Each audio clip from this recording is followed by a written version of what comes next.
They told you to play fair, to be kind, honest, and wait your turn. They said virtue is its own reward, that the good guy wins in the end. They lied. In the real world, the world of power, influence, and survival, playing fair is a performance reserved for the weak, a theater for those who don't understand the cost of victory. Because fairness is not a principle, it is a weapon, used by those already in control to keep you in line. Machiavelli never preached fairness. He exposed it. He knew that when you obey every rule, you place your fate in the hands of those who write them. He warning, a man who wishes to make a profession of goodness in everything is bound to come to ruin among so many who are not good. You do not conquer through fairness. You do not win by being liked. You rise by being strategic, by knowing when to follow the law, and when to become the law. This video is not for the Na'vi. This is for those who see the world as it is, where those who succeed are not always the ones who deserve it, but the ones who understand how to take it. So if you've ever wondered why the fair are often forgotten, and the ruthless are remembered, if you've felt the sting of being overlooked because you followed the rules too well, then keep watching. Because today, we'll uncover why Machiavelli believed fairness is fatal, and how the art of calculated defiance may be the only path to real power. This is not about cruelty. It's about clarity. Not about being unjust, but about refusing to be played. You can play fair, or you can play to win, but you cannot do both. Fairness, as the masses understand it, is a noble idea, but one that rarely survives contact with reality. In politics, in business, in leadership, fairness is not a guiding truth. It is a tool, one used by those already in positions of control to keep others compliant, predictable, and harmless. Machiavelli understood this long before it became modern strategy. He knew that fairness is rarely enforced upward. It is a leash held by those in power, meant for those beneath them. They will tell you to wait your turn, to be patient, to respect the process, but behind closed doors, they move by entirely different rules. Rules of leverage, of advantage, of silence and manipulation. The illusion of fairness is how the system preserves itself, not by justice, but by managing your expectations. Because once you believe fairness is the highest virtue, you've already disarmed yourself. You won't make the bold move. You won't take the necessary step. You'll hesitate, hoping the world will notice your virtue and reward it. But the world is not watching, and even if it is, it admires strength, not sacrifice. Machiavelli would argue, those in power speak of fairness the loudest when they want to prevent a revolt. They offer the illusion of inclusion while securing their own interests. They raise slogans of equality while negotiating in private for dominance. To play fair while your opponent plays to win is not integrity. It is weakness. Look around. Do the most influential people you know follow the same rules they demand from others? Do they play fair in the pursuit of contracts, promotions, elections, or influence? Or do they bend perception, control outcomes, and reward loyalty over merit? This is not cynicism. This is clarity. The danger of fairness is not in being ethical. The danger is in being predictable. Fairness, when practiced blindly, becomes a map your enemies can read. They know how far you'll go. They know you'll follow the rules. They know you'll restrain yourself, because you fear being called unjust. Machiavelli warned us. If you are not willing to do what your rivals are doing behind closed doors, you will serve them, not compete with them. This does not mean one must be cruel or lawless. It means one must be aware that fairness should be a choice, not a prison. Use fairness when it serves your purpose. Withdraw it when it endangers your position. Let it be a costume you wear when it benefits your image, not a chain that binds your hands. The truly powerful understand, fairness is a tactic, not a moral anchor. It is extended to the weak, and suspended for the strong. It is used to pacify, not to empower. So when you are told to play fair, ask yourself, who benefits if I do? And who wins if I don't? Because the prince who clings to fairness in a world ruled by wolves will not be remembered for his virtue. He will be remembered for his fall. Morality is beautiful on paper. It reads well in books. It stirs crowds in speeches. But in the battlefield of life, where power is contested, resources are limited, and rivals wait for you to blink, morality is a luxury. Machiavelli did not dismiss morality because he lacked a soul. He dismissed it because he understood what most leaders never dare to say: the world does not reward goodness. It rewards strength. When a ruler clings to virtue at the cost of effectiveness, he risks not only his influence, but his very survival. And in politics, in power, in the hierarchy of any organization, survival is the foundation of everything else. You cannot change the world if you're not in control of it. You cannot lead the people if they've already replaced you. You cannot reform a system if the system has silenced you. The Machiavelli asked us to view morality not as a compass, but as a costume, something to wear when useful and remove when dangerous. Not to be dishonest, but to be adaptive. To appear righteous when it serves your image, but act decisively when the moment demands it. He wrote it. A prince must learn how not to be good, and use this knowledge as necessity requires. This is the uncomfortable truth of power. Those who cling to absolute morality often fall to those who strategically compromise it. The fair are overrun by the ruthless. The honest are outmaneuvered by the cunning, and the pure are replaced by the practical. Now, this does not mean that you must become cruel, or unjust, or indifferent to humanity. But it does mean this: if you prioritize being morally pure over being effective, you will lose to those who don't. Let others bleed for their ideals. You must learn to lead with results. Because power is not a reward for virtue. It is a test of realism. And the ruler who survives is not the most beloved.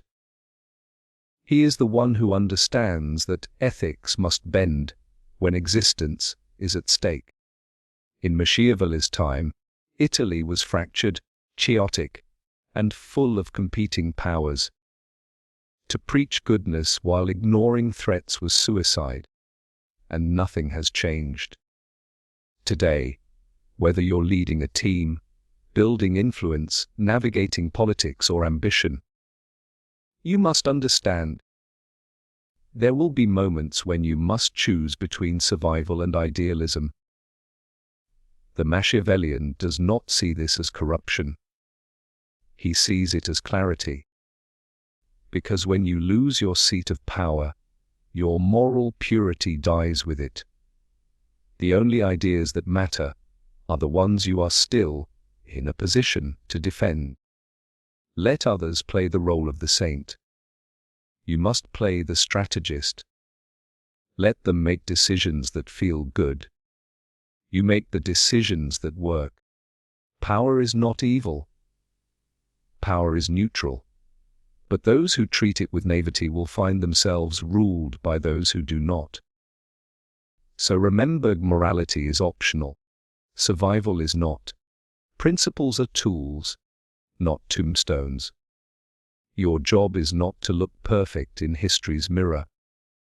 Your job is to hold the mirror, while others beg for reflection. In the world of power, your reputation is not a mirror. It is a mask. It is not built to reflect who you truly are. It is built to project what others must believe you are. Machiavelli warned against the naivety of self-expression. He understood something that modern leaders, influencers, and even rulers often forget: your reputation is not a summary of your soil. It is a strategy. Do not waste time polishing it with honesty alone. Shape it with intention. Let others chase authenticity as a virtue. You must pursue utility. The world does not reward the real you. It rewards the perceived you. The image that commands fear, respect, admiration, or deference.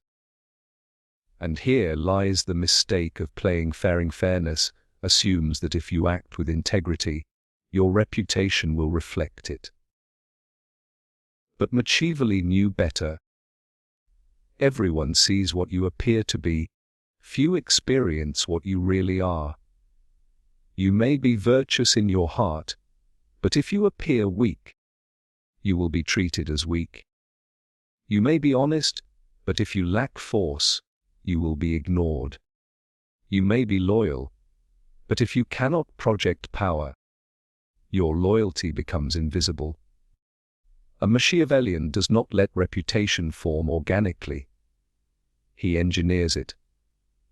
He builds an image that suits the environment, creates strategic perceptions, and uses them to dominate silently. Because in a room full of rivals, your character means nothing if your presence not shift the air. This is why playing fair is so dangerous. It assumes the world will reward your goodness. But in the Machiavellian reality, your goodness will be used against you, unless it is cloaked in dominance.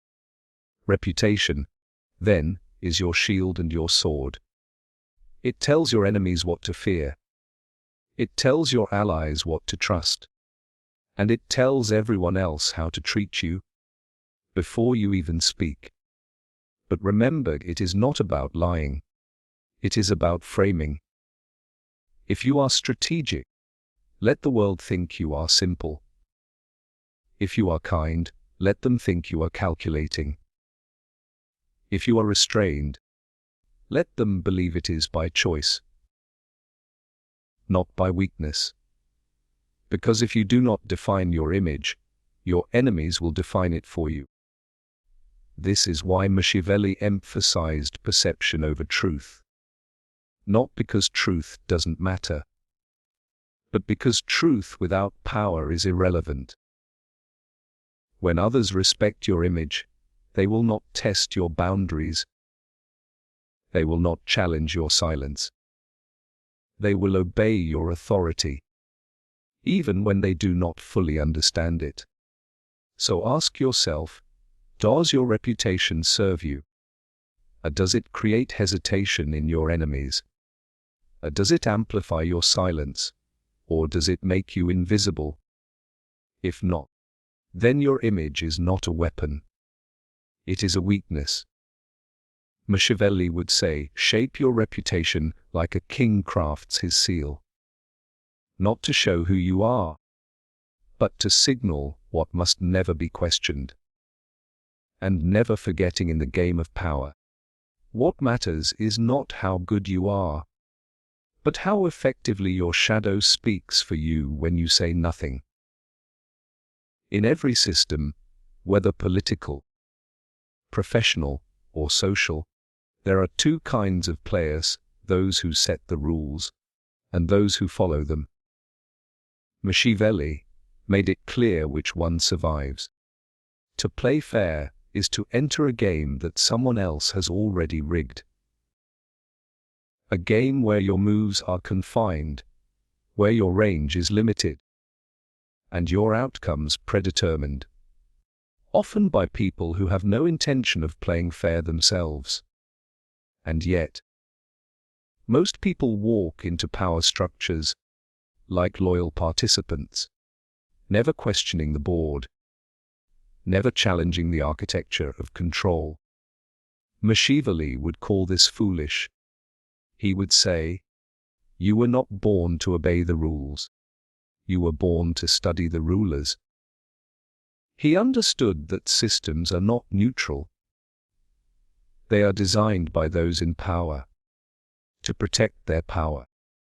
And if you blindly conform, thinking that fairness will elevate you, you are already 2 moves behind. The prince does not wait for permission to lead. He does not ask if the rules are just. He shapes the rules, manipulates their perception, and bends the environment to suit his rise. Why? Because he knows no one hands you power out of fairness. They only hand it over when they are outmaneuvered. This is the ruthless truthing. Fairness is rarely real. The rules are often illusions, and the game is controlled by those who dare to rewrite it. So, the Machiavellian mind does not aim to play well within the game. He asks Guts, who created this game, Guk, who benefits from its current form, and how can I either alter it or play outside of it entirely? He will create new paths where others see walls. He will speak compliance but act in disruption. He will learn every loophole, every silence in the code, every blind spot in the structure, and he will use it. And while others compete for prizes inside the box, he's already buying the box. Machiavelli teaches that appearances matter more than fairness. You must appear loyal while building leverage. You must appear cooperative while gathering influence. You must appear harmless until you are too powerful to oppose. This isn't deception. It is strategy. It is playing at a higher level, while others mistake your restraint for weakness. But here is the warning. If you do not control the game, someone else is controlling you. If you don't define your boundaries, someone will push them. If you don't calculate your position, someone will exploit it. If you don't move first, you will always be reacting. And reaction is the luxury of the powerless. Machiavelli would say, do not wait to be chosen. Do not wait to be promoted. Do not wait to be noticed. Take the map. Redraw it. Because those who control perception, pace, and possibility, they are the real rulers, whether crowned or not. So, ask yourself, are you waiting for your chance to play fair? Or are you preparing to control the entire game? Because in the kingdom of influence, the rules belong to the ones who dare to rule, not the ones who wait to be treated fairly. There is a dangerous belief that infects those who wish to lead with hearting that kindness, in itself, is a strength. That compassion, on its own, earns loyalty. But Machiavelli saw this illusion for what it is, a tactical error dressed in virtue. He never opposed compassion. He simply knew it meant nothing without power behind it. You can be the most forgiving, understanding, and selfless individual in a room. But if you lack leverage, if you command no consequence, your kindness will be ignored. Or worse, exploited. This is the great misunderstanding of modern leadership. People confuse morality with magnetism. They assume goodwill will naturally be repaid. But Machiavelli understood the dark truth of human nature. People are loyal to advantage, not ideals. They respect what they fear losing. They obey what they cannot control. And they align with what they believe will win. Compassion becomes dangerous when it is expected. It becomes a weakness when it is predictable. And it becomes invisible when it is not backed by strength. Machiavelli wrote, "It is better to be feared than loved, if you cannot be both." But this was not a call to cruelty. It was a warning about relying on love in a world driven by self-interest. Love fades. Gratitude disappears. Fear lingers. So what does this mean in practice? It means compassion must be delivered selectively. Not because you are heartless, but because you are wise. It means when you show mercy, it must be seen as a gift, not an obligation. It must cost the other something. Or it teaches them that they can cross your boundaries without price. True Machiavellian compassion is not warm and open. It is controlled and calculated. It is used to solidify alliances, to buy silence, to diffuse threats temporarily. It is a tool, not a trait. The moment you offer kindness without leverage, you hand the other person control. They now believe they can disappoint you, betray you, walk over your values. Because they've seen you fold before. They will see your empathy as permission, not generosity. They will see your silence as fear, not discipline. So what should the Machiavellian leader do? He must condition others to associate his compassion with power, not weakness. His favor must feel earned, never given. His generosity must feel rare, never guaranteed. Because when your kindness is rare, it is valued. When your approval is scarce, it is sought. And when your boundaries are clear, your forgiveness means something. In Machiavellian strategy, every act of grace is a chess move. You do not give it freely. You trade it for influence.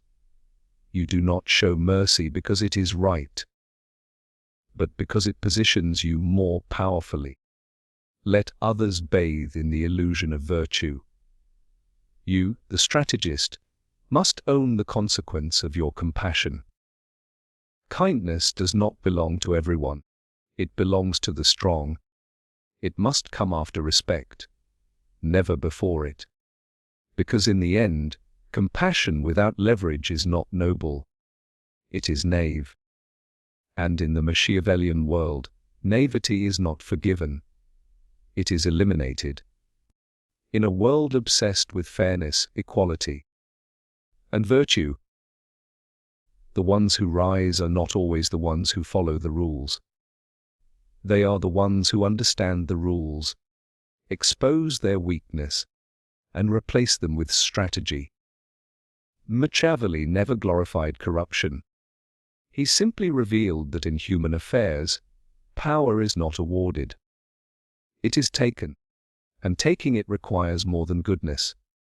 It requires precision, silence, timing, fearlessness. Fairness, when blindly followed, becomes a cage. Reputation, when shaped by others, becomes a leash. Kindness, when expected, becomes ammunition for your enemies. And the game, when played without understanding, turns you into a pawn on someone else's board. But you are not here to be a pawn. You are here to be the force behind the board. So stop waiting to be treated fairly. Stop expecting reward for your honesty. Stop hoping your loyalty will be noticed. Instead, become deliberate. Let your silence be louder than your defense. Let your gaze carry more weight than your words. Let your presence shift the temperature in the room before you even speak. Machiavelli's world is not gone. It has just changed faces. The courts are now offices, screens, stages, and digital kingdoms. But the strategy remains the same. In this world, the one who plays fair waits. The one who understands power wins. So choose not to be kind, not to be feared, not to be loved, but to be respected. Because respect is the only currency that never devalues in the market of power. Let them say what they want. You don't need applause. You don't need validation. You need control. And control begins not with fairness, but with understanding how the game is played and daring to master it. This is not about becoming ruthless. It is about becoming undeniable. No mercy, no apology. The Machiavellian code of power.